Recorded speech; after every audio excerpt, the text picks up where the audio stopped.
ॐ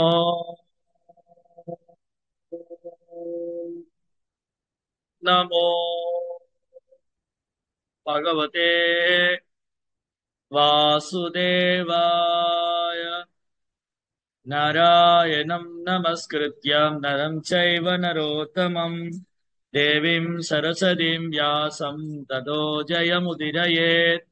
नष्टप्रायेषु भद्रेषु नित्यं भागवतः सेवया भगवतीरुत्तमश्लोके भक्तिर्भवति नैष्टिकी।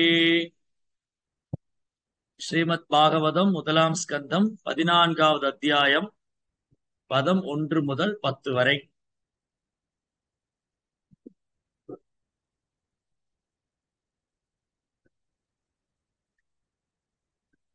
சூத உவாச்ச சம்பிரஸ்திதே द्वारकायां जिष्णो बन्धो दिदिक्षया ज्ञातुं च पुण्यश्लोकस्य கிருஷ்ணஸ்ய च விசேஷ்டிதம். ஸ்ரீல சூத கோஸ்வாமி கூறினார், பகவான் ஸ்ரீ கிருஷ்ணரை கண்டு அவரது அடுத்த நடவடிக்கைகளை அறிவதற்காகவும் மற்ற நண்பர்களை காண்பதற்காகவும் அர்ஜுனன் துவாரைக்கு சென்றார். மொழிபெயர்ப்பு மற்றும் பொருளுரை தெய்வ திரு அபே சரணாரவிந்த பக்தி வேதாந்த சுவாமி ஸ்ரீல பிரபுபாத். ஜெய் ஸ்ரீல பிரபுபாத் கி ஜெய். ஓம் அஜ்ஞான திமிராந்தஸ்ய ஞானாஞ்சனசலாகயா சத்சுருன்மிலிதம் யேன தஸ்மை ஸ்ரீ குருவே நமः. நமோ விஷ்ணுபாதாய கிருஷ்ணப்ரேஷ்டாய பூதலே ஸ்ரீமதே பக்திவேதாந்த ஸ்வாமிதி நாமினே. நமஸ்தே சாரஸ்வதி தேவே கௌரவாணி பிரச்சாரிணே நிர்விசேஷ சூன்யவாதி பாஷாத்ய தேசதாரிணே.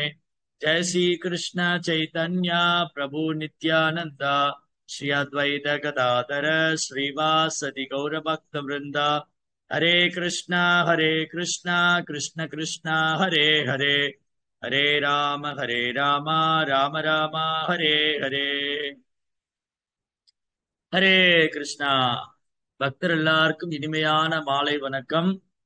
இன்றைய பாகவத சத்சங்க வகுப்புல கலந்துட்டு இருக்கிற எல்லா பக்தர்களுக்கும் என்னுடைய பணிவான நமஸ்காரம். ஸ்ரீமத் பாகவத்துடைய முதலாம் ஸ்கந்தம் இன்றைக்கு படிக்கிற அத்தியாயம் 14வது அத்தியாயம். இந்த அத்தியாயம் பகவான் கிருஷ்ணனுடைய மறைவு, எப்படி பகவான் இந்த பூமியிலிருந்து மறைந்தார், பகவான் மறைந்ததுக்கு அப்புறம் இங்க என்னெல்லாம் நடந்தது, இந்த லீலையில் நாம் கற்றுக்கொள்ளக்கூடிய பாடம் என்ன, இன்னைக்கு பாகவதம் நமக்கு என்ன சொல்லி தரப்போகுது, என்ன தெரிஞ்சுக்க போறோம். ரொம்ப அழகான ஸ்லோகங்கள், ரொம்ப அழகான வர்ணனை, சில பிரபுபாவுடைய கமெண்ட்ரி விளக்கம், ரொம்ப அற்புதமான பாடம் நிறைய இருக்கு இந்த அத்தியாயத்துல. சரி, இப்ப என்ன நடந்தது? சூத கோஸ்வாமி நைமிஷாரண்யத்துல சௌனகாதி முனிவர்கள், அதாவது துவாபரயுகம் முடிஞ்சு கலியுகம் தொடங்க போகுது. துவாபரயுகம் முடிஞ்சு கலியுகம் தொடங்கக்கூடிய சமயத்துல சௌனகாதி முனிவர்கள் தலைமையில ஆயிரக்கணக்கான முனிவர்கள் அங்க ஒரு யாகம் செய்யறாங்க நைமிஷாரண்யர். அப்ப அந்த யாகசாலையில சூத கோஸ்வாமி எழுந்தருளுகிறார். அந்த சூத கோஸ்வாமிகிட்ட ரொம்ப அழகா அவரை அன்போட வரவேற்று அவரை யஜ்ஞ ஆச்சாரியனாக அரியாசனத்துல உட்கார வச்சு, நீங்க எங்க இடத்துக்கு வந்தது நாங்க செஞ்ச ரொம்ப பாக்கியம். ஏன்னா உங்களை மாதிரி ஆச்சாரியர்கள் எங்களோட இடத்துக்கு வருகை தந்தது நாங்க பெரும் பாக்கியமா கருதுறோம். அது மட்டும் இல்ல, எங்களுக்கு எல்லாருக்கும் தெரியும், நீங்க பரீட்சித்து மகாராஜாவுக்கும் சுகதேவ கோஸ்வாமிக்கு இந்த கலந்துரையாடல் நடந்தது இல்லையா பாகவதம். பரீட்சித் மகாராஜ் ரொம்ப அழகா கேள்வி கேட்டு இருந்தார். சுகதேவ கோஸ்வாமி ரொம்ப அழகா பதில் சொன்னார். அந்த சம்பாஷணை நடந்த இடத்துல இருந்து நீங்க வந்திருக்கீங்க, அங்க என்ன நடந்தது நாங்க தெரிஞ்சுக்க ரொம்ப ஆவலா இருக்கும். பரீட்சித் மகாராஜா என்னென்ன கேள்வி கேட்டார், சுகதேவ கோஸ்வாமி என்னெல்லாம் பதில் சொன்னார், அந்த பாகவதத்தை கேட்க நாங்களும் ரொம்ப ஆர்வமா இருக்கோம், தயவு செய்து சொல்லுங்க. அப்ப அந்த பரீட்சித் மகாராஜாவுக்கும் சுகதேவ கோஸ்வாமிக்கு நடந்த உரையாடல சூத கோஸ்வாமி சௌனகாதி முனிவர்கள்ட்ட சொல்றார். இப்ப என்ன நடந்தது? ஆஹ் குருக்ஷேத்திர யுத்தம் முடிஞ்சு மகாபாரதம் மகாபாரத யுத்தம் முடிஞ்சு குருக்ஷேத்திரத்துல போர் போர் நடக்குது. மகாபாரதம் அதாவது ஹஸ்தினாபுரத்துல யாரு அரியாசனத்துல உட்கார போறா, பெரும் கேள்வி, பெரும் சர்ச்சை, பெரும் சண்டை. அது மட்டும் இல்ல, திருதராஷ்டிரருக்கு தனக்கு பிறகு தன் மகனே அரியாசனத்தில் அமர வேண்டும் என்ற பேராசை. எனக்கு அப்புறம் என் பையன் தான் அரியாசனத்துல உட்காரணும். இல்ல இன்னைக்கு கூட நம்ம ஊர்ல அரசியல் தலைவர்லாம் அப்படிதான் இருக்காங்க. எனக்கு அப்புறம் என் பையன், அவனுக்கு அப்புறம் அவன் பையன், அவனுக்கு அப்புறம் அவன் பையன். ஏதோ நடக்குது. சரி, அது நமக்கு போக வேண்டாம், அந்த வேலை நமக்கு வேண்டாம்.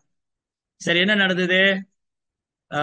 திருதராஷ்டிரர் வந்து தனக்கு அப்புறம் தன் மகன் துரியோதன அரியாசனத்துல உட்காரணும் எதிர்பார்த்தாரு. அதற்கான வேலைகள்லாம் செஞ்சாங்க. பாண்டவர்களை நாடு கடத்தினாங்க. அதுக்கப்புறம் குருக்ஷேத்திர யுத்தம் ஏற்பட்டது. அந்த யுத்தத்துல ஒட்டுமொத்த கௌரவர்களும் கொல்லப்பட்டாங்க.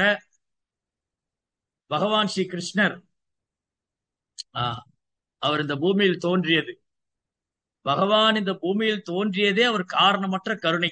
பகவானுடைய காரணமற்ற கருணையினால இந்த பூமியில தோன்றினார்.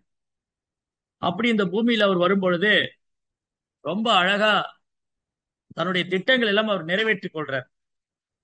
பகவான் ஒரு திட்டத்தோட இந்த பூமிக்கு வர்றார். நாமெல்லாம் கூட இந்த பூமியில வந்திருக்கிறோம். நாமும் பல்வேறு திட்டம் வச்சிருக்கிறோம். நம்ம எல்லாருக்கும் ஒரு ஒரு திட்டம். மயிலாப்பூர்ல இடம் வாங்கிடலாமா, திருவல்லிக்கேணியில இடம் வாங்கிடலாமா, இன்னைக்குள்ள காலகட்டத்தில் அங்கெல்லாம் வாங்க முடியுமா, இடமா வாங்கி வீடு கட்ட முடியுமா, இல்ல அப்பார்ட்மெண்ட்டா வாங்கிடலாமா? இந்த காலத்துல இடம்லாம் வாங்க முடியாது, அப்பார்ட்மெண்ட்டா வாங்கிடுவோம்.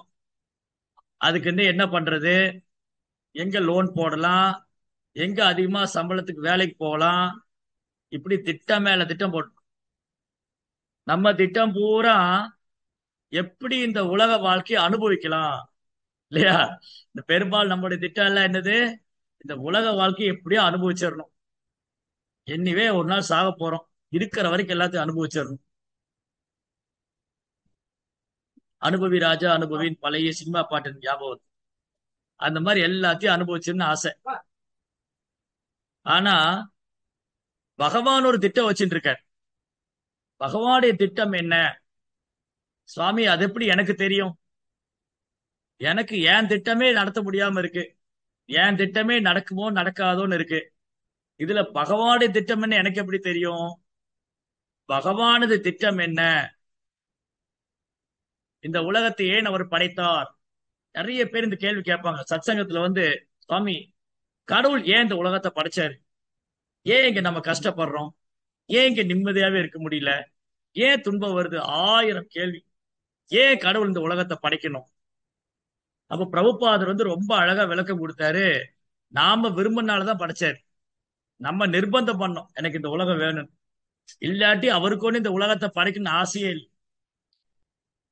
எந்த அப்பாவாவது தான் பையன் வீட்டை விட்டு போகணும்னு நினைப்பாரா?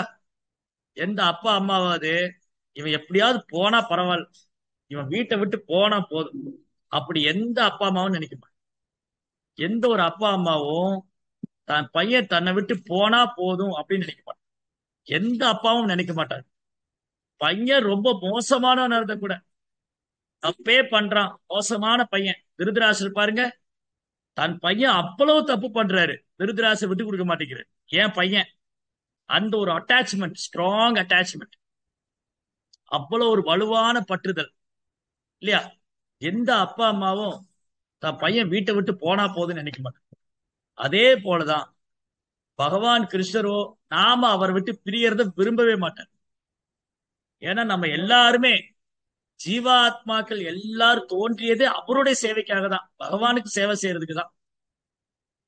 ஆனா சில நேரத்துல சில ஜீவாத்மாக்கள் தன்னுடைய சுதந்திரத்தை துஷ்பிரயோகம் பண்றது.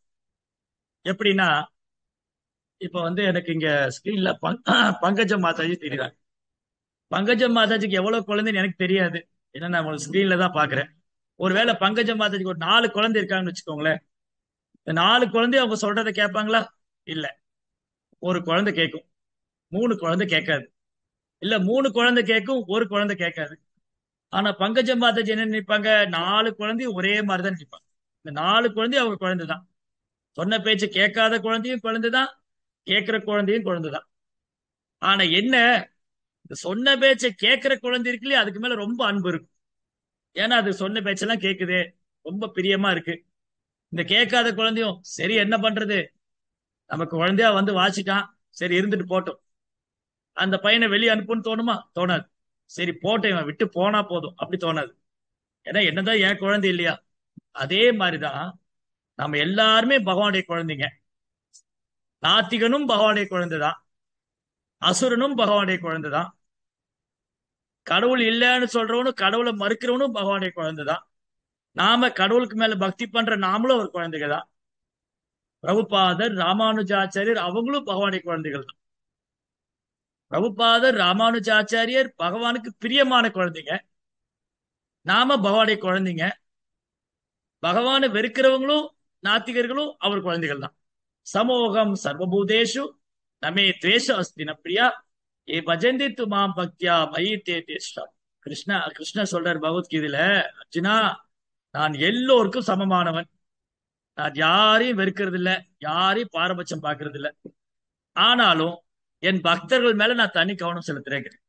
அது இயல்பு தானே. இப்போ பங்கஜ மாதாஜி வீட்டு பக்கத்துல ஒரு குழந்தைகள் காப்பகம் இருக்கு. அங்க ஒரு 10-20 குழந்தைகள் இருக்காங்க. பங்கஜ மாதாஜி என்ன பண்ணுவாங்க, வீட்டுல சமைக்கிறதெல்லாம் கொண்டு போய் கொடுக்குறாங்க. அப்புறம் குழந்தைகளுக்கு துணிமணி வாங்கி கொடுக்குறாங்க, தீபாவளிக்கு பட்டாசு வாங்கி கொடுக்குறாங்க. ஆனாலும் அவங்க குழந்தை மேல அவங்க தனி கவனம் இருக்கு. அந்த குழந்தைகளுக்கு சேவை பண்ணிட்டு இருந்தாலும், அந்த குழந்தைகள் மேல அன்பு இருந்தாலும், தன் பிள்ளை மேல ஒரு தனி கவனம் இருக்கத்தானே செய்யுது. அதே மாதிரிதான் நம்ம எல்லாரும் பகவானுடைய குழந்தைங்க. எல்லாருமே பகவானுடைய குழந்தைங்க. சில குழந்தைகள் என்ன பண்றாங்க, அப்பா கிட்ட சண்டை போடுவாங்க. அந்த குழந்தை வளர்ந்ததுக்கு அப்புறம் அப்பாவாவது அம்மாவாவது சண்டை போட்டு போயிடுவான்.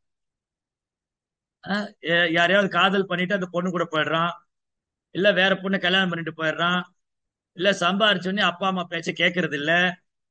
அவங்களுக்கு வருத்தமா தான் இருக்கு, ஆனா போகணும்னு நினைக்கல. என்ன பண்றது, போயிட்டாங்க. இந்த அப்பாவும் முயற்சி பண்ணுவார், எப்படியாவது அவனை வீட்டுல கூட்டிட்டு வரணும், என் பையனை வந்து கூட்டிட்டு வந்து என் கூடயே வச்சுக்கணும். ஒண்ணு அந்த அப்பாவே நேரடியா வருவார். அந்த அப்பா நேரா வந்து அந்த பையன்ட்ட, கண்ணா, ஏன்டா இப்படி பண்ற, பேசாம வாடா, என் கூட இருடா, என் கூட இருந்தப்ப நல்லா தானே இருந்த, இந்த சொத்தெல்லாம் யாருக்கு, எல்லாம் உனக்கு தானே அப்படின்னு சொல்றாரு. சில நேரம் என்ன பண்றாரு, அவர் சொந்தக்காரங்களை அனுப்பிச்சு வைப்பார், நண்பர்கள் உறவினர்கள், நீங்க போய் அவனுக்கு புத்தி சொல்லுங்க, நான் மேல அவ்வளவு பிரிய வச்சிருக்கேன், என்கிட்ட கோச்சிட்டு போயிட்டான் அவன் அப்படின்னு யாரையாவது அனுப்புவார். அப்ப திட்டம் என்ன, அப்பாவுடைய திட்டம் எப்படியாவது நம்ம அவர்கிட்ட போயிடணும், எப்படியாவது என் குழந்தைய கிட்ட வந்துடணும். குழந்தை கோச்சின்னு போனாலும் அப்பாவுக்கு மனசு கேட்கல, அம்மாவுக்கு மனசு கேட்கல. என்ன பண்றா, எப்படியாவது குழந்தைய கூட்டிட்டு இருக்கணும், கூட்டி வந்துக்கணும், தன்னோட கூட்டி வந்து வச்சு. அதே மாதிரிதான் பிதாகமஸ்ய ஜெகதோ மாதா தாதா பிதாமக வேத்தியம் பவித்ரம் ஓம்கார ரிக்ஷாம யஜுரேவச்ச.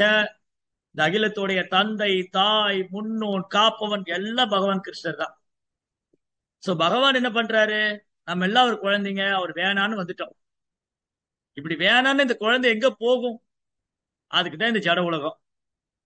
நாம என்ன பண்றோம், ஓ கடவுள் வந்து என்ன சுவாமி, அவர் இந்த அனுபவிக்கிறது தானே இந்த உலகத்தையே படைச்சிருக்காரு, எல்லாம் அனுபவிங்க, சினிமா போங்க, டிவி பாருங்க, விளையாடுங்க, புலன்பு அனுபவிங்க, நைட் கிளப்ல போங்க, டான்ஸ் ஆடுங்க, என்ன நாளும் பண்ணிக்கங்க.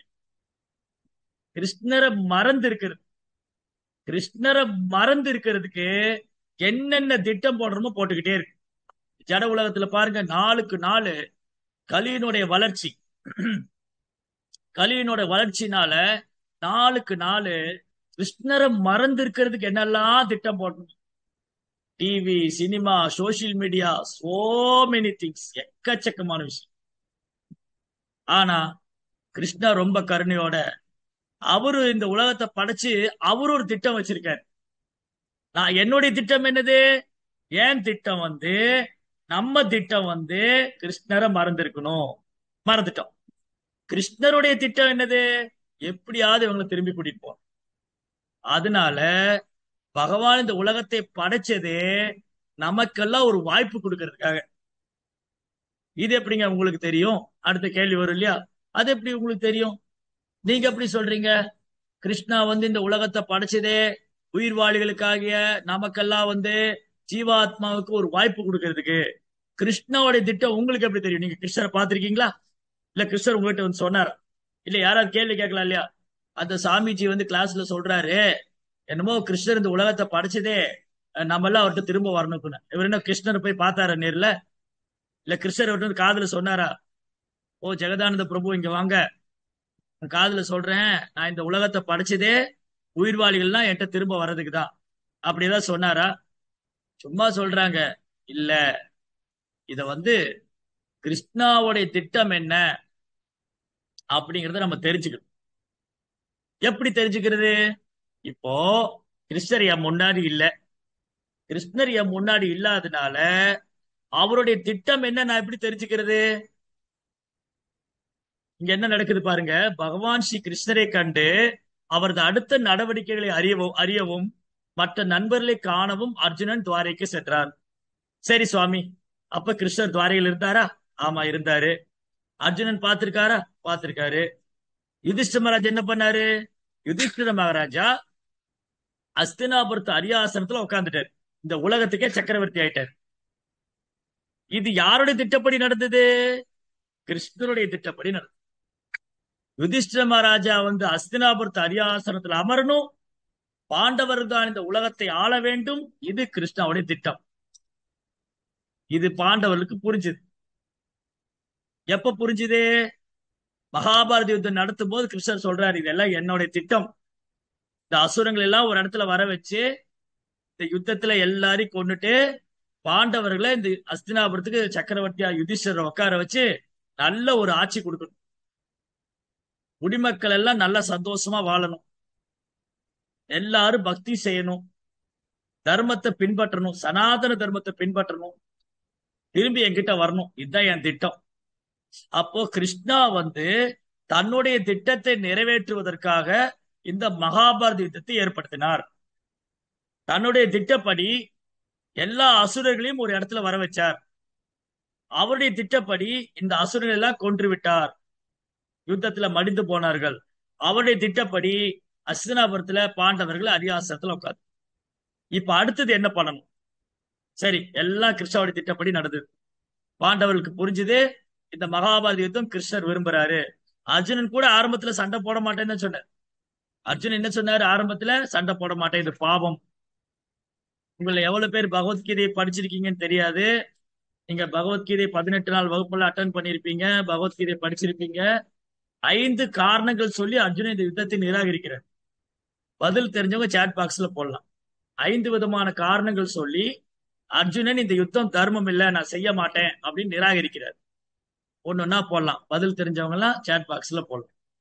5 காரணம் சொல்றாரு அர்ஜுனன் வந்து முதல் அத்தியாயத்துல, பகவத்கீதை முதல் அத்தியாயத்துல, நான் இந்த யுத்தம் செய்ய மாட்டேன், இது தர்மம் இல்ல அப்படின்னு 5 காரணம் சொல்றேன். சண்டையே போட மாட்டேங்கிற. அதுக்கப்புறம் ஒரு குழப்பம் ஆயிடுச்சு. இது முடிவெடுக்கிறதா, இது தர்மமா அதர்மமா, செய்யணுமா வேண்டாமா, ஒரே குழப்பமா இருக்கு, என்ன செய்யறதுன்னே தெரியல. இங்க போட்டிருக்காங்க ஃபர்ஸ்ட். என்ன போட்டிருக்காங்க?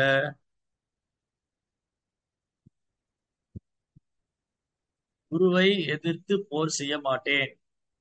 சரி, அப்ப அது அது வந்து அது வந்து ஒரு கோர்வையா சொல்லணும்னா, persons who are in the opposite team are all my relatives. Yes, ஸ்வஜனா.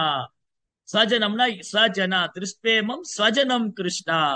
ஓ கிருஷ்ணரே, இவங்கெல்லாம் என் உறவினர்கள், நண்பர்கள். கிருஷ்ணா, நீங்க வந்து அசுரங்களை கொல்றீங்க. நீங்க அசுரனை கொல்றதுனால உறவினர்களை எதிர்த்து போர் செய்ய மாட்டேன். எல்லாரும் அதே பாயிண்ட் தான், ஒரு பாயிண்ட் தான் சொல்லியிருக்காங்க. இன்னும் 4 பாயிண்ட் இருக்கு. எல்லாரும் ஒரே பாயிண்ட் தான் போட்டிருக்காங்க. நீ 4 பாயிண்ட் இருக்கு. சரி, முதல்ல வந்து கிருஷ்ணரை வந்து அர்ஜுனன் என்ன கேள்வி கேட்கிறாருன்னா, கிருஷ்ணா, நீங்க அசுரங்களை கொல்றீங்க. மது என்ற அரக்கனை கொண்டனால் மதுசூதனன், கேசி என்ற அரக்கனை கொண்டனால கேசவன். ஆனா என்ன போட்டாங்க? கலாச்சாரம் பாதிக்கும் கருணை. Correct, very good, very good. சரி, தேங்க்யூ. சோ சோ என்னுடைய சந்தோஷம் போயிடும். யா, வெரி குட். சரி, அப்போ அர்ஜுன் என்ன கேக்குறாரு, நீங்க உங்க சொந்தக்காரங்களை கொல்லுவீங்களா? என்ன மட்டும் ஏன் என் சொந்தக்காரங்களை கொல்ல சொல்றீங்க? வர்ண சங்கராயிடும். யா, வெரி குட், பரவாயில்லையே. எல்லாம் பகவத்கீதை படித்த பண்டிதர்கள் எல்லாம் நிறைய இருக்காங்க இந்த கிளாஸ்ல. Very good. எல்லாம் ஞாபகம் வச்சு கரெக்டா போட்டிருக்காங்க இன்னொன்னா. சோ ஒன் ஒன்னு ஒரு என்ன நான் அனுபவிக்க முடியாது. யா. சோ 5 காரணம் சொல்றார். என்னது? என்னுடைய ஜனங்க, என் உறவினர்கள், என் நண்பர்கள், அதனால செய்ய மாட்டேன். ரெண்டாவது, இவங்களை கொண்டுட்டு நான் எப்படி சந்தோஷமா இருப்பேன்? இப்ப வந்து இங்க யார் இருக்காங்க?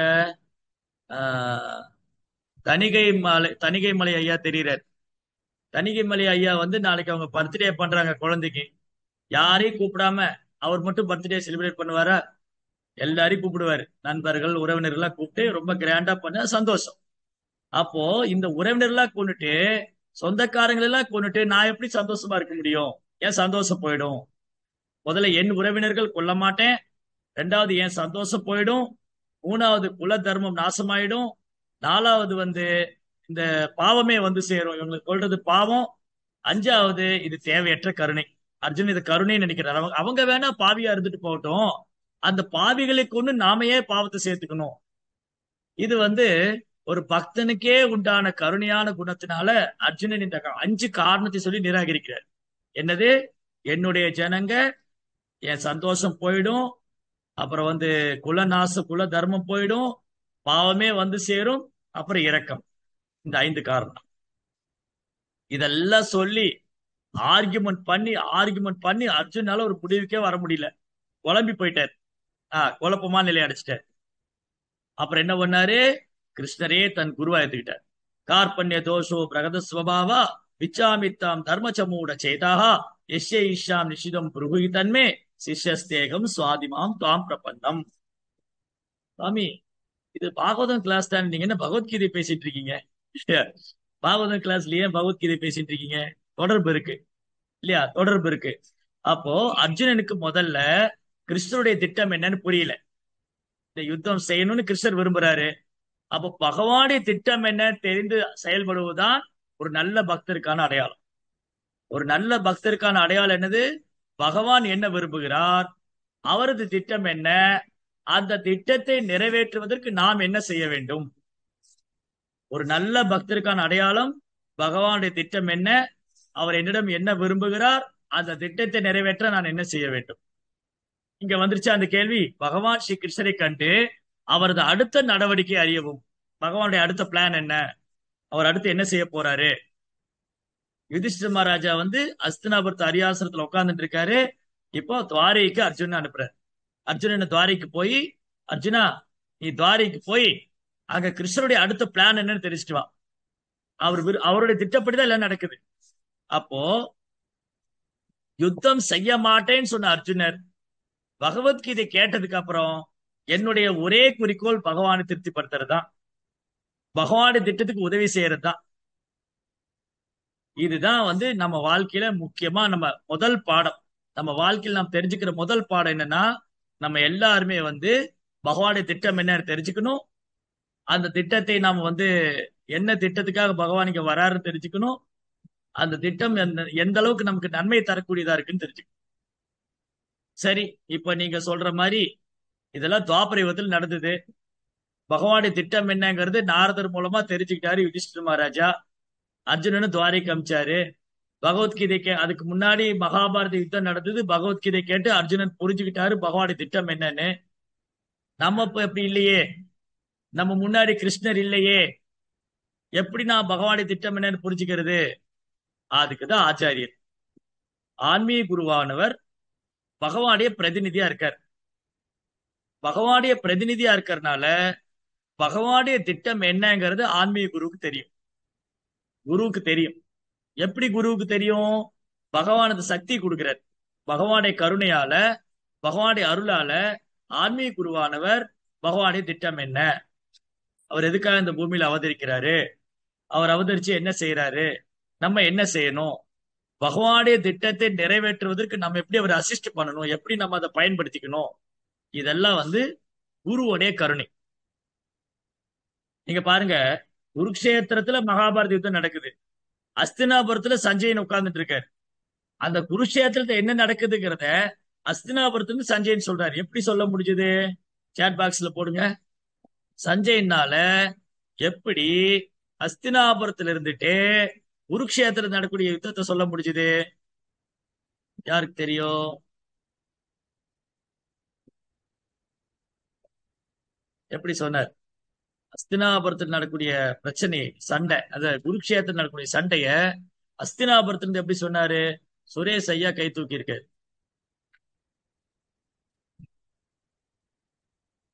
யாருடைய கருணையால? பங்கஜ மாதாஜி கை தூக்கி இருக்காங்க. அப்ப 2-3 பேருக்கு தெரியுது. ஹரே கிருஷ்ணா பிரபு. எஸ் பிரபு. பகவான் வந்து திவ்ய சக்ஷு கொடுத்திருக்காரு. அந்த திவ்யமான கண்களை கொண்டு அவர் பாக்குறாரு. இல்ல இல்ல இல்ல, சரி, நிறைய பேர் கை தூக்கி இருக்காங்க.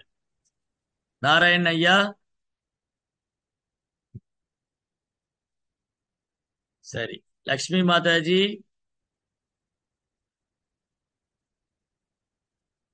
குருமூர்த்தி ஐயா, புனிதா மாதாஜி, ஜெயா மாதாஜி. சேட் பாக்ஸ்ல யாரா போட்டிருக்காங்களா? சேட் பாக்ஸ்ல போடுங்க. நீங்க மியூட்ல இருக்கீங்க, சேட் பாக்ஸ்ல போடுங்க. பிரபுஜி, கிருஷ்ணா பிரபு அவங்களே வந்து அன்மியூட் பண்ணிக்க முடியும் பிரபு. குருஜி ஓகே, நமஸ்காரம். எஸ் நமஸ்காரம் குருஜி. யா, நமஸ்காரம். எஸ். வியாச பகவான் அவருக்கு அந்த பவர் கொடுத்திருந்தார். வியாச பகவான் பவர் கொடுத்தார். வியாச பகவான் அந்த பவர் கொடுத்திருந்தார். அதனால ஓகே ஓகே, தேங்க்யூ தேங்க்யூ. ஒரே வார்த்தையில சொன்னா, குருவுடைய கருணையால. சஞ்சயனுடைய குரு வந்து வியாசர். குருவுடைய கருணையால சஞ்சயன் வந்து அஸ்தினாபுரத்துல உட்கார்ந்து இருந்தாரு. ஆனா அவரால என்ன பண்ண முடிஞ்சது?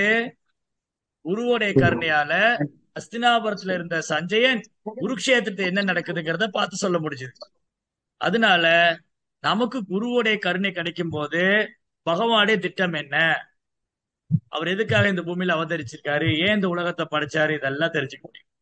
சோ பாண்டவர்கள் பகவானுக்கு பிரியமான பக்தர்களாகவும் பகவானே அடைக்கலம் கொண்டிருந்ததுனால அவங்கனால பகவானுடைய திட்டம் என்னன்னு புரிஞ்சுக்க முடியும். பகவத்கீதை கேட்கறதுக்கு முன்னாடி அர்ஜுனனுக்கு வந்து பகவானுடைய திட்டம் என்னன்னு புரியல. பகவத்கீதை கேட்டதுக்கு அப்புறம் அர்ஜுனனுக்கு பகவானுடைய திட்டம் என்னன்னு புரிஞ்சிடுது. அப்புறம் மகாபாரத யுத்தம் நடந்துதா? கௌரவர்கள்லாம் கொல்லப்பட்டாங்களா? பாண்டவர்கள் அஸ்தினாபுரத்துல உட்காந்துச்சு. இப்போ என்ன பண்ணாரு கிருஷ்ணா? என்ன பண்ண போறாரு? அடுத்தது அவருடைய பிளான் என்ன? அப்போ ஒரு தூய பக்தர், பாண்டவர்களை போல யுதிஷ்டிர மகாராஜ், அர்ஜுனனை போன்ற தூய பக்தர்கள் அவங்க வாழ்க்கையில என்ன முடிவெடுத்தாலும் பகவானுடைய திட்டத்தோடு பொருந்துதா? பகவான் இதை விரும்புறாரா? பகவானுடைய அடுத்த நடவடிக்கை என்ன? பகவான் என்ன செய்ய விரும்புறாரு? பகவான் நம்மகிட்ட என்ன செய்ய விரும்புறாரு? பகவான் நம்மகிட்ட என்ன எதிர்பார்க்கிறாரு? நம்ம என்ன செய்யணும்? அடுத்த பகவானுடைய திட்டம் என்ன? அதுக்காக பகவான் நமக்கு என்ன சேவை வைத்திருக்கிறார்? இதுதான் தெரிஞ்சுக்கணும்.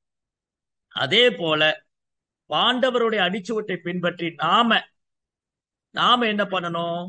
பகவானுடைய பிரதிநிதியான ஆன்மீக குருகிட்ட போய், ஓ குருதேவா, நான் வந்து எப்படி பகவானுடைய சேவையில் ஈடுபடுறது, எப்படி இந்த மனித வாழ்க்கை நான் சரியா பயன்படுத்திட்டு பிறப்பு இறப்புங்கிற சக்கரத்திலிருந்து விடுபடுறது, நான் எப்படி மீண்டும் பிறவா நிலை அடையிறது, அதுக்கு நான் என்ன செய்யணும்?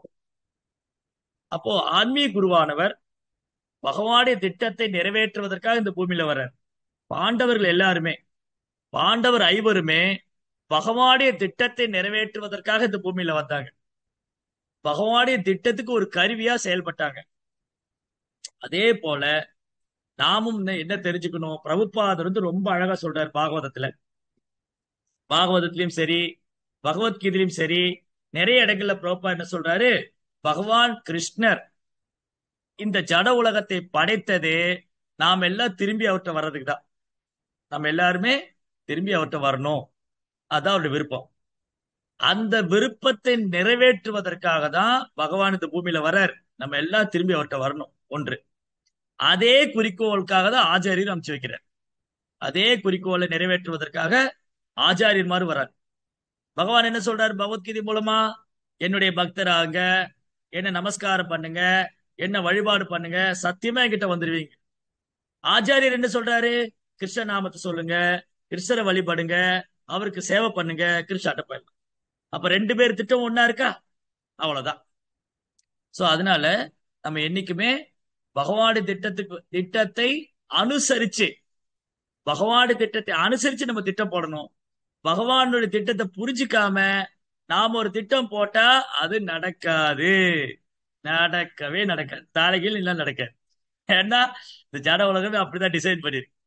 இந்த ஜட உலகத்துல நம்ம என்ன திட்டம் போட்டாலும் சக்சஸ் ஆகாது. என்ன ஆகும்? ஒரு நாள் இந்த உடலை விட்டு போக வேண்டியது வரும். அப்ப இங்க எதையுமே எல்லாமே இந்த ஜட உலகத்துல எல்லாம் தற்காலிகமானது. தற்காலிகமான விஷயத்துக்காக நம்ம திட்டம் போடக்கூடாது. நம் திட்டம் நிரந்தரமான இடத்துக்கான.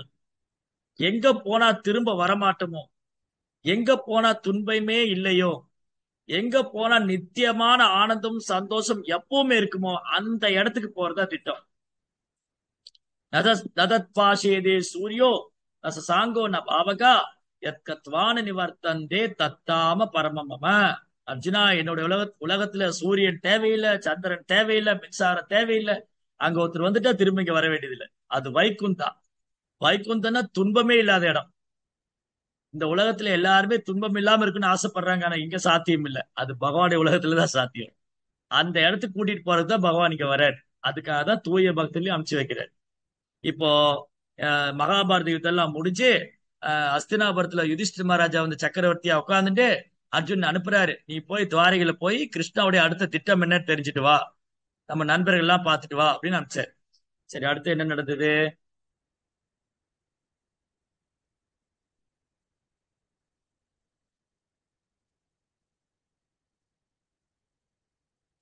யதீதா கதிசின் மாசா ததா நாயா ததோர்ஜுனः ததர்ஷகோர ரூபானி நிமித்தானி குருத்வக. சில மாதங்கள் கழிந்தன. அர்ஜுனன் திரும்பி வரவே இல்லை. யுதிஷ்டிர மகாராஜா பிறகு அச்சமூட்டும் சில கெட்ட சகுனங்களை காண ஆரம்பித்தார். பாத்தீங்களா? இனி அடுத்தடுத்து வரக்கூடிய ஸ்லோகங்கள்ல என்னென்ன கெட்ட சகுனங்களை அவர் பாக்குறாரு யுதிஷ்டிர மகாராஜ். இந்த மாதிரி போய் துவாரகையில போய் தன்னுடைய தம்பியை கூப்பிட்டு, அர்ஜுனன் கூப்பிட்டு, கண்ணா நீ போய் துவாரகையில போய் பகவானை பார்த்துட்டு வா, அவருடைய பிளான் என்ன, திட்டம் என்னன்னு தெரிஞ்சுட்டு வா, நம்ம உறவினர்கள்லாம் பார்த்துன்னு அனுப்பிச்சாரு. போனவர் 7 மாசம் ஆச்சு. போய் சேர்ந்தேன்னு பதில் இல்ல, கிருஷ்ணர் எப்படி இருக்காருன்னு பதில். இவர் போய் சேர்ந்தாரா, இவர் எப்படி இருக்காரு, எந்த ஒரு தகவலும் இல்ல. எப்படி இருக்கும்? இப்ப இங்க நிறைய பேர் என்ன ஸ்கிரீன்ல பார்க்க முடியுது. இங்க ஷீபா மாதாஜி இருக்காங்க. ஷீபா மாதாஜியோட வீட்டுக்கார் வந்து வெளிநாட்டுக்கு வேலைக்கு போனார். போன ஒரு வாட்ஸ்அப் கூட மெசேஜ் பண்ணக்கூடாதா? நான் இந்த ஊர் போய் சேர்ந்துட்டேன், இந்த மாதிரி நான் வேலையில ஜாயின் பண்ணிட்டேன், நான் சேஃபா இருக்கேன். அவங்க பதட்டத்திலே உட்கார்ந்துருப்பாங்க. இவர் போய் சேர்ந்தாரா, ஒரு மெசேஜ் போட வேண்டியது தானே. அன்னைக்காவது 5000 வருஷத்துக்கு முன்னாடி சில செய்திகளை அனுப்பணும்னா யாராவது பிராமணர்கிட்ட செய்தி அனுப்புவாங்க, ஒற்றர்கள் மூலமா அனுப்புவாங்க, புறா மூலமா அனுப்புவாங்க. இன்னைக்கு ஒரு பட்டன் தட்டினா நியூஸ் போயிடுது. பட்டன் தட்டினா ட்ரெண்டிங் ஆயிருது. ஒரு நடிகர் வீட்டுல கொட்டாய் விட்டாருன்னா அவர் கொட்டாய் விட்டாருன்னு ஊர் புறம் போகும். அவர் ஏர்போர்ட்ல வந்து கொட்டாய் விட்டாரு, வீட்டுல வந்து கொட்டாய் விட்டாரு, அது ஊரெல்லாம் ட்ரெண்டிங் ஆகுது. அந்த மாதிரி காலம் இல்லைங்களா? இப்ப இங்க வந்து அடுத்தது என்ன பாயிண்ட்னா, இந்த அர்ஜுனன் போய் சேர்ந்தாரா, 7 மாசம் ஆச்சு, தகவல் ஒன்றும் வரல, என்னவோ என்ன நடக்குதுன்னு அவர் யோசிக்கும் போது சில கெட்ட சகுனங்களை அவர் பார்க்கிறார். சில இன்ஆஸ்பீசியஸ் சிம்டம். அது எதனால வந்ததுங்கிறத அடுத்தடுத்த ஸ்லோகம். பகவான் இந்த பூமியில இருந்த பொழுது அனைத்து ஐஸ்வர்யமும் அனைத்து மங்களும் இருந்தது. இப்ப என்ன ஆக போகுது? பகவான் இந்த பூமி விட்டு மறைய போகிறார். அப்படிங்கும் போது சில கெட்ட சகுனங்களை அவரால் பார்க்க முடிஞ்சது. அதை வைத்து அவர் புரிந்து கொண்டார், பகவான் இந்த பூமி விட்டு மறைய போறாரு, கிருஷ்ணர் வந்து இந்த பூமி விட்டு மறைய போறாரு தெரிஞ்சுக்கிட்டார். என்னென்ன நடந்தது? 3வது ஸ்லோகம். கா ஒரு நிமிஷம். காலஸ்ய ஜகதிம் ரௌத்ரா விபர்யஸ்தர்து தர்மிணஹ பாபியசீம் நிருணாம் வார்தாம் குரோதலோபான் ருதாத்மனாம். நித்திய காலத்தின் போக்கு மாறிவிட்டதை அவர் கண்டார். இது நினைக்கவே பயங்கரமாக இருந்தது. பருவகாலம் ஒழுங்குமுறைகளில் பிளவுகள் ஏற்பட்டன. பொதுமக்கள் பெரும் பேராசைக்காரர்களாகவும் கோபக்காரர்களாகவும் ஏமாற்றுக்காரர்களாகவும் மாறியிருந்தனர். மேலும் அவர்கள் வாழ்க்கை தேவைகளுக்காக தீய வழிமுறைகளை கையாள்வதையும் அவர் கண்டார். இல்லைங்களா? அப்ப இங்கிருந்து என்ன நமக்கு புரியுதுன்னா, முதல் பாடம் இப்போ இது வரைக்கும் இந்த வகுப்புல முதல் பாடம் என்ன தெரிஞ்சுக்கிட்டோம்னா, நாம பகவானுடைய திட்டம் என்ன தெரிஞ்சுக்கிட்டு அதன்படி நடக்கணும். நாம தனியா திட்டம் போடக்கூடாது. நான் அதை வாங்கணும் இதை வாங்கணும் அதை பண்ணி இந்த ஜட உலகத்தை அனுபவிக்கிற வேலையாவது இங்க விட்டு போற வேலை, ஜட உலகத்தை விட்டு வெளியில போற வேலையை பார்க்கணும். சிறைச்சாலைக்குள்ள போட்டு சௌகரியமா இருக்குன்னு நினைக்க கூடாது, அங்க வெளியே போகணும்னு பார்க்கணும். ஜெயிலுக்குள்ள போயிட்டு எனக்கு ஃபர்ஸ்ட் கிளாஸ், நம்ம ஊர்ல அரசியல் தலைவர்ல ஃபர்ஸ்ட் கிளாஸ் ஜெயில போடுவாங்க, ஃபேனு ஏசி எல்லாம் கொடுத்து. அவன் அந்த ஜெயிலை விட்டு வெளியே போக முடியாது. ஆனா பெருமைக்கு சொல்லிக்கலாம் அவர் ஃபர்ஸ்ட் கிளாஸ் ஜெயில் கொடுத்தாங்க. அவ்வளவுதான். சோ ஜெயிலை விட்டு வெளியில போகணும். சோ முதல் பாடம், நாம் ஆச்சாரியுடைய அடிச்சுவட்டை பின்பற்றி பகவானுடைய திட்டம் என்னன்னு தெரிஞ்சுக்கணும். அடுத்தது இரண்டாவது பாடம், பகவான் இந்த பூமியில இல்லைன்னா எல்லா ஐஸ்வர்யங்களும் மறைஞ்சிருக்கு. பகவான் இந்த பூமி விட்டு போனோடனே எல்லா ஐஸ்வர்யம் மறைஞ்சிடுது. இப்ப அதை பாக்குறாரு யுதிஷ்டிர மகாராஜா. 5000 வருஷத்துக்கு முன்னாடி பகவான் இந்த பூமியில் இருந்த போது எப்படி இருந்தது, அவர் மறைந்ததுக்கு அப்புறம் என்னென்ன நடந்தது. யுதிஷ்டிர மகாராஜா ஆட்சி காலம் 5000 வருஷத்துக்கு முன்னாடி, யுதிஷ்டிர மகாராஜா ஆட்சி காலம் பொற்காலம். அவருடைய ஆட்சி காலத்துல இப்ப என்ன பாக்குறாரோ அதை அவர் பார்த்ததே இல்லை. என்னெல்லாம் அவர் பார்த்தது இல்ல, ஒன்னொன்னா பார்ப்போம். என்னன்னா அவர் பார்த்தது இல்ல, நித்திய காலத்தின் போக்கு மாறிவிட்டது. டைமே சேஞ்ச் ஆயிருச்சு. எப்படி சேஞ்ச் ஆச்சு, பருவ காலங்கள்லாம் மாறுது. முன்னெல்லாம் அந்தந்த பருவத்துல அது பெய்யும். ஈவன் கலியுகத்துல கூட சில வருஷங்களுக்கு முன்பாக மழைக்காலத்துல மழை பெய்யும், வெயில் காலத்துல வெயில் அடிக்கும், குளிர் காலத்துல குளிர் அடிக்கும், காற்று காலத்துல காற்று, அந்தந்த பருவத்துல அது நடக்கும். இப்ப பாருங்க, தலைகீழ மாறிடுச்சு. வெயில் காலத்துல மழை பெய்யுது, மழை காலத்துல காத்து வீசுது, காத்து காலத்துல வெயில் அடிக்குது. இன்னைக்கு பார்த்தா 365 நாள்ல 300 நாள் வெயில் அடிக்குது. ஏதோ 65 நாள் தான் மழை பெய்யுது. அந்த மழையும் ஊரெல்லாம் குளமாயிருது. சென்னையில அபார்ட்மெண்ட்ல வர தண்ணி வந்துருது. சோ இந்த மாதிரி அசௌகரியங்கள், சீதோஷண மாற்றம் யுதிஷ்டிர மகாராஜ் பார்த்ததே இல்லை. அவர் வாழ்க்கையில கோடை காலம் கூட வரவேற்க தகுந்தது. அப்படி வெயில் இல்ல, அந்த வெயில் கூட இதமா இருக்கு. யுதிஷ்டிர மகாராஜ் ஆட்சி காலத்துல மன்னர் ஒரு நேர்மையான செங்கோல் ஆட்சி. மன்னர் விஷ்ணுவுடைய பக்தரா இருந்ததுனால, அவர் செங்கோல் ஆட்சி கொடுத்ததுனால யுதிஷ்டருடைய ராஜ்யம் ராம ராஜ்யம் போல இருந்தது. அவர் காலம் பொற்காலம். மாதம் மும்மாறி பொழிந்தது. பகல்ல அவங்கவங்க வேலைக்கு போவாங்க, ராத்திரி மழை பெய்யும். யாருக்கும் எந்த தொந்தரவும் கிடையாது. கோடை காலத்தை அன்போடு வரவேற்பாங்க, அவ்வளவு வெயில் கிடையாது.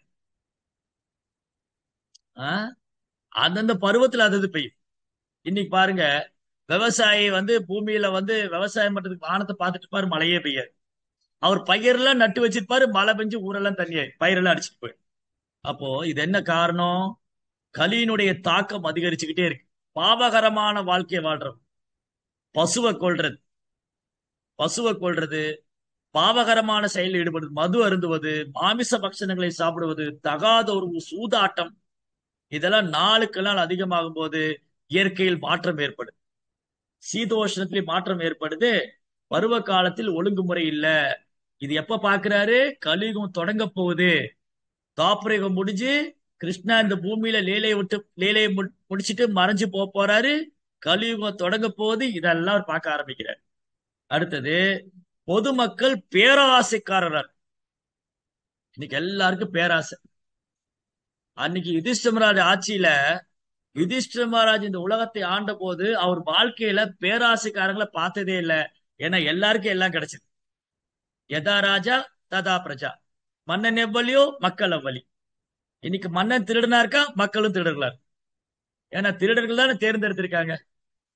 முட்டாள்கள்லாம் பிரபுபார் சொல்லுவாரு, இன்னைக்கு மக்களாட்சி நடக்குது, முட்டாள் எல்லாம் ஒரு தலைவனை தேர்ந்தெடுத்தா எப்படி இருப்பான், அந்த முட்டாளே நம்பர் 1 தலைவரா இருக்கும்.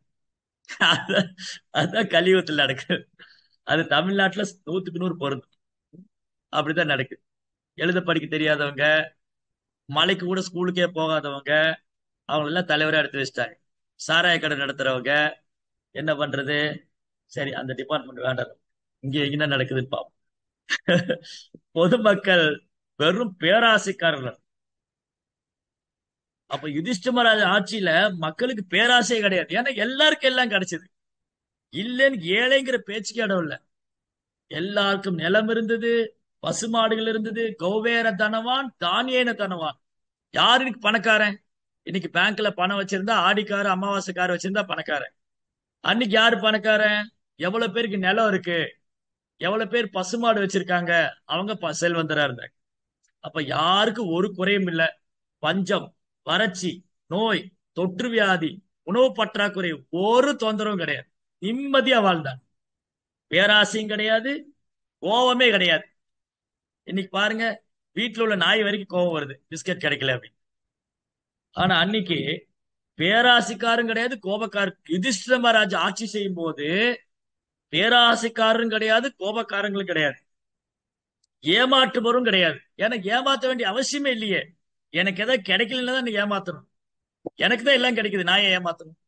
இப்போ ஒரு ஒரு பிரஜைக்கு என்ன தேவையோ அது கிடைக்குதுன்னா அவர் ஏன் ஏமாத்த போறாரு? அவர் ஏன் கோவப்பட போறாரு? அவரே பேராசைப்பட போறாரு? அவரே பொறாமப்பட போறாரு? ஒரு பிரச்சனை இல்லை. மன்னர் யுதிஷ்டிரர் பிரஜைகளை தன் குழந்தைகள் போல பாவிச்சார். அப்ப எல்லாருக்கும் எல்லாம் கிடைச்சது.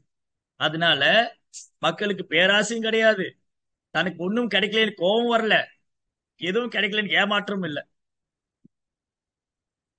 இது எதனால் நடந்தது?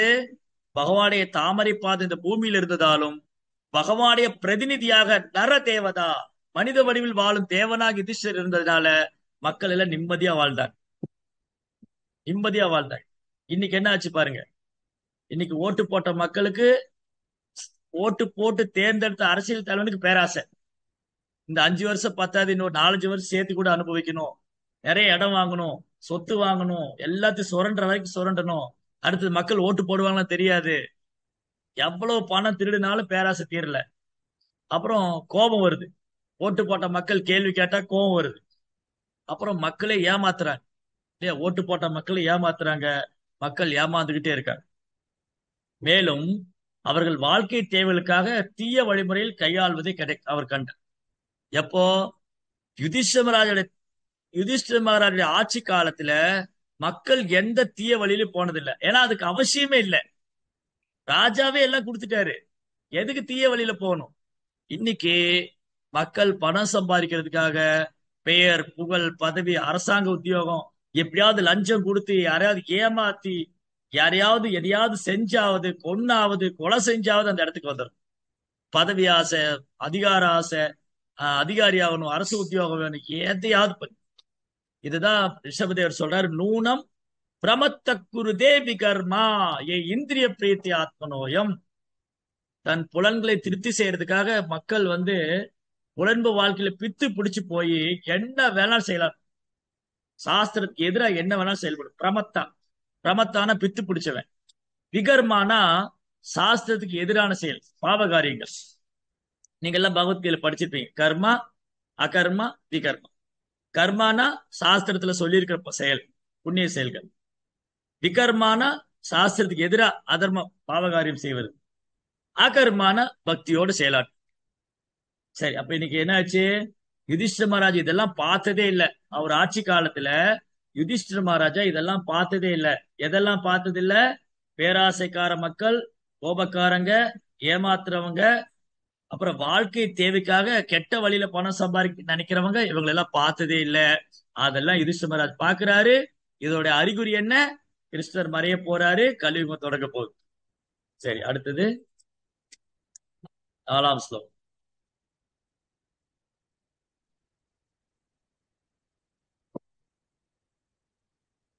जिग्मप्रायं व्यवकृतं सात्यमिश्रं च सौहृदं पितृमातृ सुहृत्प्रातृ தம்பதீனாம் ச கல்கனம்.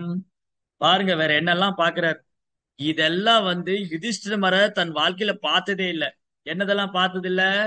நண்பர்களுக்கு இடையில் உள்ள விவகாரங்கள் உட்பட எல்லா சாதாரண விவகாரங்களிலும் வஞ்சகம் நிறைந்து விட்டது. சூழ்ச்சி, வஞ்சகம், ஏமாற்று செயல். மேலும் குடும்ப விவகாரங்கள் கூட தாய் தந்தையர், மகன்கள், சகோதரர்கள் மற்றும் நலன் விரும்பிகள் ஆகியோருக்கிடையில் எப்போதும் கருத்து வேற்றுமைகள் ஏற்பட்டன. கணவன் மனைவிக்கிடையிலும் கூட எப்போதும் அவநம்பிக்கையும் சட்டையும் இருந்து வந்தது. இதெல்லாம் யுதிஷ்டிர மகாராஜ் பார்த்ததே இல்லை அவர் ஆட்சியில. இதுதான் கலியுகத்தோட அடையாளம்.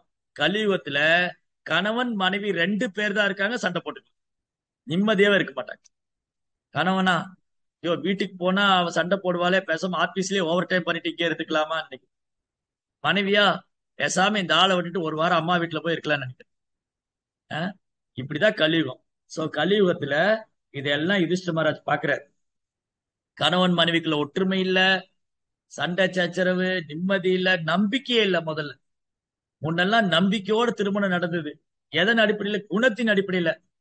இந்த பையன் நல்ல பையனா விசாரிப்பாங்க. அந்த ஊர்ல போய் அந்த பையனை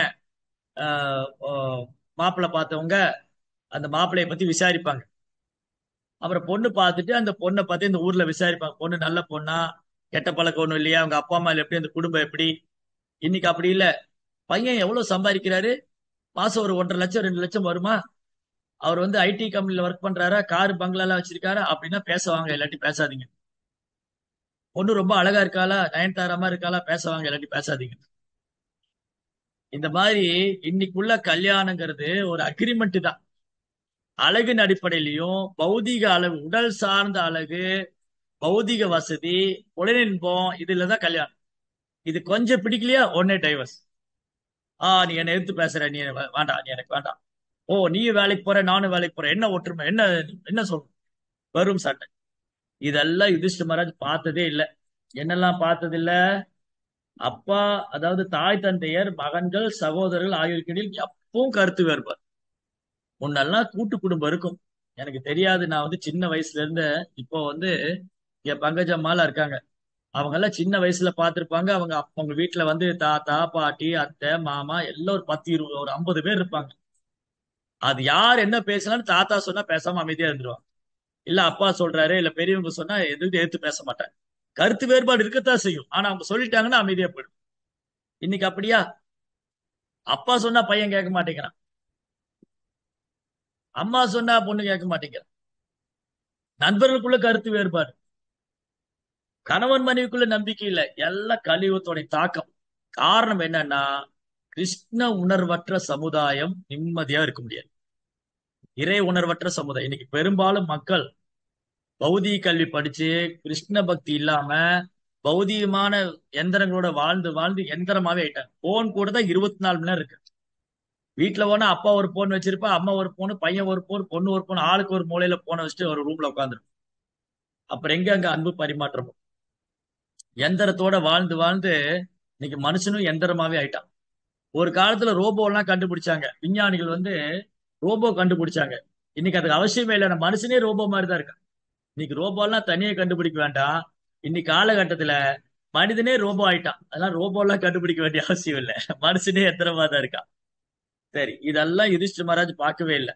அவருடைய ஆட்சி காலத்துல இந்த மாதிரி கணவன் மனைவிக்குள்ள அவநம்பிக்கையோ, சண்டை சச்சரவோ, இந்த குடும்பத்துக்குள்ள பிரச்சனையோ எதுவுமே கிடையாது. காரணம், எல்லாரும் ஏக மனதோடு பக்தி செஞ்சு வந்தாங்க, ராஜாவுடைய கட்டளையை நிறைவேற்றிட்டு வந்தாங்க. ஆனா இப்ப கிருஷ்ணர் இந்த பூமி விட்டு மறைஞ்சிட்டாரு. அதனால எல்லா குணங்களும் மறைஞ்சு என்னாச்சு, கலியுகம் தொடங்க போகுதுங்கிறத மறைமுகமா இது சொல்லுது. அடுத்து, நிமித்தானி அத்திர திஷ்டானி காலே தும்பனுகதே நுணாம் லோபாதி அதர்ம பிரகிருதிம் திருஷ்போ வாசானுஜம் நிருபஹ. பொதுமக்கள் நாளடைவில் பேராசை, கோபம், கர்வம் போன்றவைக்கு பழக்கப்பட்டு விட்டனர். இந்த சகுனங்களை எல்லாம் கவனித்த யுதிஷ்டிர மகாராஜா அவரது இளைய சகோதரன் பின்வருமாறு பேசினார். என்ன சொன்னாரு? பீமன்ட்ட சொல்றாரு. யுதிஷ்டிர உவாச்ச சம்பிரேஷிதோ துவாரகாயாம் ஜிஷ்ணூர் பந்தோ திரிதிக்ஷயா ஞாத்தும் ச புண்ணிய ஸ்லோகஸ்ய கிருஷ்ணஸ்ய ச விசேஷ்டிதம். யுதிஷ்டிர மகாராஜா தமது இளைய சகோதரனான பீமசேனரிடம் பின்வருமாறு கூறினார். அர்ஜுனனை அவரது நண்பர்களை சந்திக்கவும் பகவான் ஸ்ரீ கிருஷ்ணரிடமிருந்து அவரது செயல் திட்டத்தை அறிந்து வரவும் நான் துவாரைக்கு அனுப்பி வைத்தேன். சரி, அதுக்கப்புறம் என்னாச்சு? கதா சப்தானுதனா மாசா பீமசேன தவானுஜஹ நாயாதி கஷ்யவாகேதோ நாகம் வேதேதமஜசா. அவன் சென்று 7 மாசங்கள் ஆகியும் இன்னும் திரும்பவே இல்லை. அங்கே என்ன நடக்கிறது என்பது உண்மையாகவே எனக்கு புரியவில்லை. சரி. அபி தேவர்ஷினா திஷ்டஹ சகாலோயம் உபஸ்திதஹ யதாத்மனோ அங்கமா கிரீடம் பகவான் உத்சிஷ்ருஷதி. தேவரிஷி நாரதர் சுட்டி காட்டியதைப் போல பகவான் அவரது மண்ணுலக லீலைகளை அவர் முடித்துக் கொள்ளப் போகிறாரா? அந்த நேரம் வந்து விட்டதா? இப்ப யுதிஷ்ட மகாராஜ் சந்தேகம் வந்துருச்சு. ஏன்னா வழக்கத்துக்கு மாறா பல்வேறு விஷயங்கள் அவர் பார்க்கிறார். கலியுகத்துடைய தொடக்கம் வரப்போகுது, துவாபரயுகம் முடிஞ்சு கலியுகம் தொடங்க போகுது, பகவான் இந்த பூமி விட்டு மறைய போறாரு. அதனாலதான் இந்த கெட்ட விஷயங்கள்லாம் அவர் வாழ்க்கையில பார்க்காத விஷயங்கள், பொதுமக்கள்லாம் எப்படி நடந்துக்கிறாங்க, அவங்க உறவு முறைகள் எப்படி இருக்கு, இதெல்லாம் வந்து சீதோஷ்ணம் எல்லாம் மாறுது. இதெல்லாம் பாக்குறத வச்சு யுதிஷ்ட மகாராஜ் என்ன கன்க்ளூட் பண்றாரு? ஏற்கனவே நாரத முனிவர் சொன்ன மாதிரி பகவான் இந்த பூமியை விட்டு போயிட்டாரா, அவர் திட்டத்தை நிறைவேற்றிட்டாரு, இந்த பூமியில வந்து பூபாரத்தை குறைச்சிட்டாரு, தேவையற்ற அசுரங்கள் எல்லாம் கொண்டாச்சு, பாண்டவர்ல அஸ்தினாபுரத்துல உட்கார வச்சாச்சு, நம்ம நோக்கம் நிறைவேறிடுச்சு, நம்ம வந்த திட்டம் முடிஞ்சது, நம்ம போலாம் அப்படின்னு பகவான் முடிவு பண்ணிட்டாரோ? ஒருவேளை அந்த மாதிரி இருக்குமோ அப்படின்னு நினைக்கிறேன். சோ இங்க கவனிக்க வேண்டிய முக்கியமான பாயிண்ட் என்னன்னா, ஒரு நிமிஷம். இதுல வந்து இந்த ஸ்லோகத்துக்கு, இந்த 8வது ஸ்லோகத்துக்கு பிரபுபாதர் வந்து ஒரு 1.5 பக்கத்துக்கு விளக்கம் எழுதியிருக்காரு. ரொம்ப அழகா விளக்கம் எழுதியிருக்காரு. அதுல என்னன்னா, ஒரு நிமிஷம் இந்த போட்டோ பாத்தீங்கன்னா, இதுல வந்து பகவான் ஒரு மரத்துக்கடியில் உட்கார்ந்துட்டு இருக்கார். ஒரு வேடன் வந்து ஜெராங்கிற வேடன் அம்பு விட்டுட்டு அது பகவானுடைய பாதத்துல குத்தி அவர் கீழே அமர்ந்திருக்கார். இது என்னன்னா, துவாரகையில இந்த இடம் இருக்கு, பகவான் கிருஷ்ணர் இந்த பூமியை விட்டு மறைந்த இடம். நிறைய பேர் என்ன நினைச்சுக்கிறாங்க, கிருஷ்ணர் வந்து இறந்து போயிட்டாரு, அவர் இந்த பூமியை விட்டு போகும்போது இந்த உடலை விட்டுட்டு போயிட்டாரு அப்படின்லாம் நினைக்கிறாரு. ஆனா ரொம்ப அழகான ஒரு விஷயம் என்னன்னா, பகவானுடைய உடல் நம் உடல் போல பௌதிகமானது அல்ல, அவர் ஆன்மீகமானவர். பகவத்கீதையுடைய 4ஆம் அத்தியாயம் 6ஆம் ஸ்லோகத்துல பகவான் சொல்றாரு, நான் பிறப்பற்றவனாயிருந்தும் நான் அழிவற்றவனாயிருந்தும் நான் உயிர்வாழிகள் மத்தியில் தோன்றுகிறேன். எப்படி தோன்றேன்? நான் அதே சரீரத்தோட வரேங்கிறேன். அஜோபிஷன் அவ்யயாத்மா பூதானாம் ஈஸ்வரோபிஷன் பிரகிருதிம் சாமதிஷ்டப்ய சம்பவாமி ஆத்மமாயா. பகவான் கிருஷ்ணர் வந்து தன் சொந்த சரீரத்தோட வர்றார். நம்மள மாதிரி வாடகை சரீரம் எல்லாம் வாங்கிட்டு வர அவர். நமக்கு இப்போ வந்து இந்த இப்ப நம்ம உடம்பு வேற, ஆத்மா வேற. என் உடம்புல இருந்து இந்த உயிரை பிரிச்சு எடுத்துடலாம், ஆத்மாவை தனியா எடுத்துடலாம். ஆனா பகவானுடைய உடல், அவரது ரூபம், அவரது நாமம், அவரது லீலைகள் எல்லாம் ஆன்மீகமானது. அதனால பகவான் இந்த உடலை விட்டுட்டெல்லாம் போல, அவர் அதே சரீரத்தோட வந்தாரு, அதே சரீரத்தோட போனார். அப்ப எதுக்கு இப்படி நடந்தது? அப்ப இந்த உடல் என்னது? பகவானுடைய பௌதிக தோற்றம் ஒன்று உண்டு, விராட ரூபம். அந்த விராட ரூபத்தை பகவான் விட்டார். அது மட்டும் இல்ல, இந்த அசுரங்கள், நாத்திகர்கள் பகவானை ஒரு சாதாரண மனிதனா நினைக்கிறவங்களுக்கு அவங்களை கொலைப்படுறதுக்காக. யாரெல்லாம்? நாத்திகர்கள், முட்டாள்கள், அறிவியலிகள், அசுரர்கள், மனக்கற்பனையாளர்கள், இவங்கெல்லாம் வந்து பகவான் ஒரு சாதாரண மனிதன், அவர் நம்மளை போலதான், அது கடவுள் வந்து இந்த உடம்பு எடுத்துக்கிட்டாரு, அந்த உடலை விட்டுட்டு போனாரு அப்படி நினைக்கிறவங்க அப்படியே நினைச்சுக்கிட்டோம். சரி, முட்டாளி அப்படி நினைக்கிறியா, சரி அப்படி ஆகட்டும். அந்த முட்டாள்களை குழப்புவதற்காக அவர் இந்த உடலை விட்டு போன மாதிரி காமி. ஆனா பக்தர்களுக்கு தெரியும், பகவானுடைய உடல் பௌதிகமானதல்ல, அவர் ஆன்மீகமானவர், அவர் உலகம் ஆன்மீகமானது, சனாதனா. கிருஷ்ணர் சனாதனா, கிருஷ்ணருடைய உலகம் சனாதனா, அவருடைய தர்மம் பக்தி தொண்டு சனாதனா, எல்லாம் நித்தியமானது. சோ இப்படி பிரபுபாத் ரொம்ப அழகா எழுதியிருக்காரு. இந்த 8ஆம் ஸ்லோகத்துடைய பொருள் உரையில பகவான் எப்படி இந்த பூமியில தோன்றினாரு, பகவத்கீதையிலிருந்து ஒரு 4 ஸ்லோகத்தை கோட் பண்ணியிருக்காரு பிரபுபாத். சரி, அடுத்தது 9வது ஸ்லோகம் என்ன சொல்லுது? யஸ்மான சம்பதோ ராஜ்யம் தார பிராணா குலம் பிரஜா ஆசன் சபத்ன விஜயோ லோகாசயத் அனுகிரகாத். அவரிடமிருந்துதான் நம்முடைய ராஜபோக வாழ்வு, மனைவிகள், உயிர்கள், சந்ததியினர், பிரஜைகளை ஆளும் சக்தி, நல்ல எதிரிகளை வெல்லும் சக்தி மற்றும் எதிர்காலத்தில் உயர் கிரகங்களில் வாழும் வசதி ஆகிய அனைத்தும் சாத்தியமாயுள்ளன.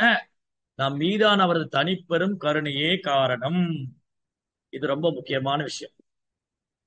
பாண்டவர்களைப் போல அதீத ஆற்றல் படைத்த ஒரு பெரும் மகாரதர் சொல்றார் யுதிஷ்டிர மகாராஜா. யுதிஷ்டிர மகாராஜா தர்மமே உருவானவர். அர்ஜுனன் வில்லுக்கு விஜயன் காண்டிபதாரி. பீமன் 10,000 யானை பலம் உள்ளவன்.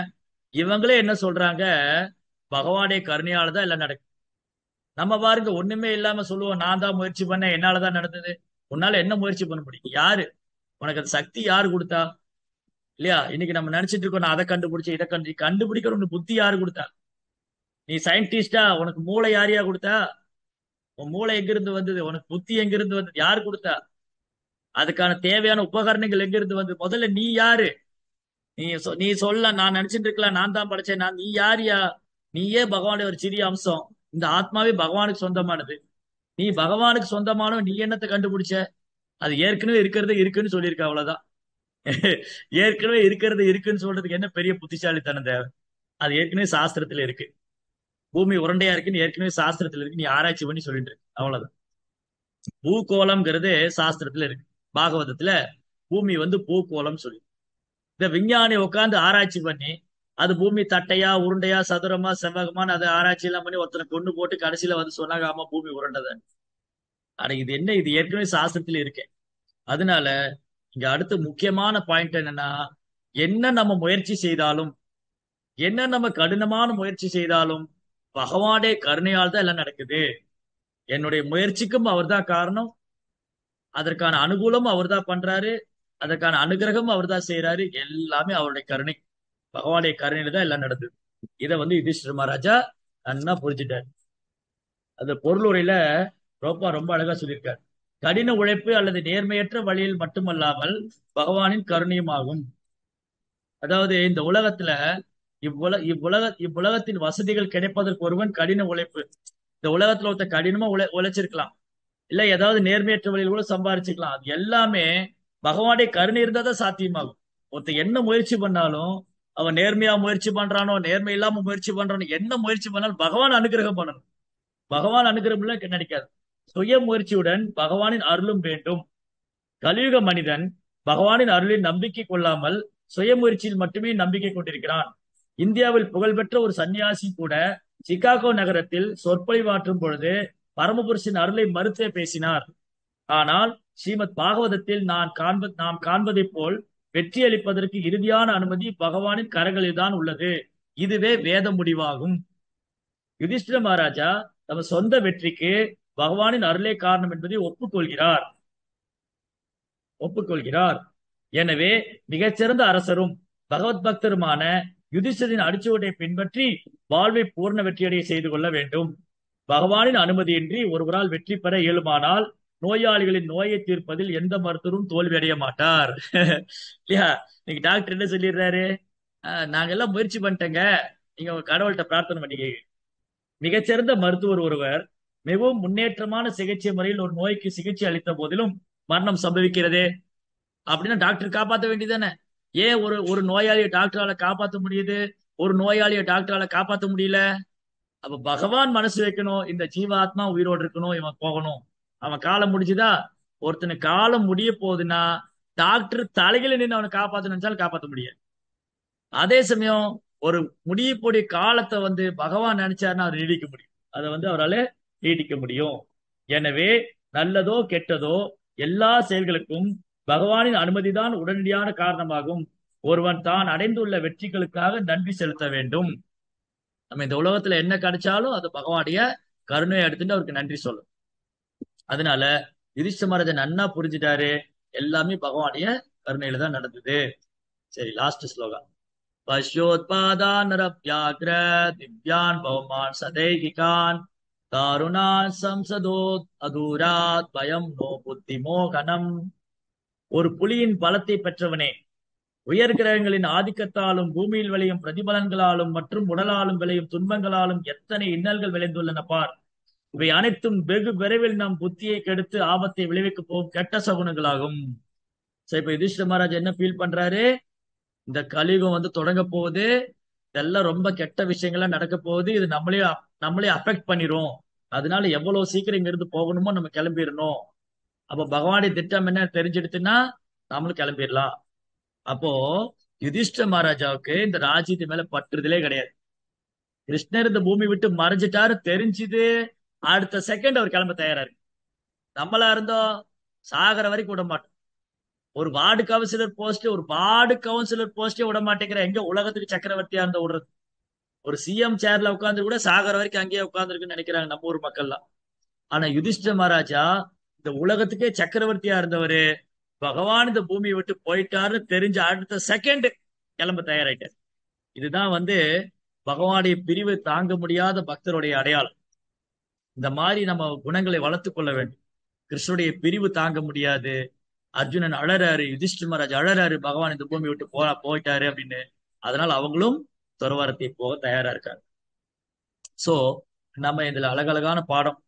நம்ம என்ன பண்ணணும்? இப்போ ஒரே ஒரு விஷயம் தான் பண்ணணும். பகவானுடைய திட்டம் என்னன்னு ஆச்சாரியிட்ட இருந்து கேட்டு பிரபுபாவுடைய புஸ்தகம் படிச்சு பகவானுடைய திட்டம் என்னன்னு தெரிஞ்சுக்கணும். இந்த ஜட உலகத்துல வந்துட்டோமா, எப்படியாவது பகவான் மேல அன்பை வளர்த்துக்கணும், திரும்பி பகவான்கிட்ட போகணும். சரி, பகவான்கிட்ட அன்பு வளர்த்துக்க என்ன பண்ணணும்? ஹரே கிருஷ்ணா கிருஷ்ண கிருஷ்ணா ஹரே ஹரே, ஹரே ராம ராம ராம ஹரே ஹரே. எப்போ ஒரு நாமத்தை ஜபிச்சுட்டே இருக்கணும். பாகவதம் படிக்கணும். இந்த கலியினுடைய தாக்கம், கலியுகத்துடைய தாக்கத்தில் இப்ப நம்ம பேசணும் இல்லையா? இப்ப என்னெல்லாம் பேசணுமோ, என்னெல்லாம் கெட்ட விஷயங்களை யுதிஷ்ட மகாராஜ் பார்த்தாரோ, இதற்கான சொல்யூஷன் என்ன, இதற்கான தீர்வு என்னன்னா, பாகவதத்தை படிக்கணும், பாகவதம் கேட்கணும், பகவானுக்கு பக்தி தொண்டு செய்யணும். இது பண்ணுனா மட்டும்தான் நாம ஜபம், பாகவதம் படிப்பது, பக்தி சேவையில் ஈடுபடுவது, இந்த மூன்றும் தான் நம்மை கலியினுடைய தாக்கத்திலிருந்து பாதுகாக்கும். எப்போ எப்பெல்லாம் வாய்ப்பு கிடைக்குதோ நாம ஜபிக்கணும். பக்தர் சங்கத்துல நாம ஜபிக்கணும், பாகவதம் படிக்கணும், கேட்கணும், பகவானுக்கு பக்தி சேவை பண்ணணும். இந்த மூன்றும் செஞ்சாதான் இங்க இருக்கிற எல்லா பிரச்சனைக்கும் தீர்வு. இல்லாட்டி தீர்வே கிடையாது. தலைகீழ நின்னாலும் தீர்க்க முடியாது. இதுக்கு ஒரே தீர்வு என்னன்னா, பாகவத தர்மத்தை நம்ம ஃபாலோ பண்ணணும். அதுக்குதான் பிரபுபார் இந்த இயக்கம் கொடுத்திருக்காரு. நமக்கு எல்லாரும் வாய்ப்பு கொடுத்திருக்காரு. இவ்வளவு நேரம் எல்லாம் பொறுமையா இருந்து இந்த சத்சங்கத்துல கலந்ததுக்காக எல்லாருக்கும் பணிவான வணக்கம். ஹரே கிருஷ்ணா. ஜெய் ஸ்ரீல பிரபுபாதுக்கு ஜெய்.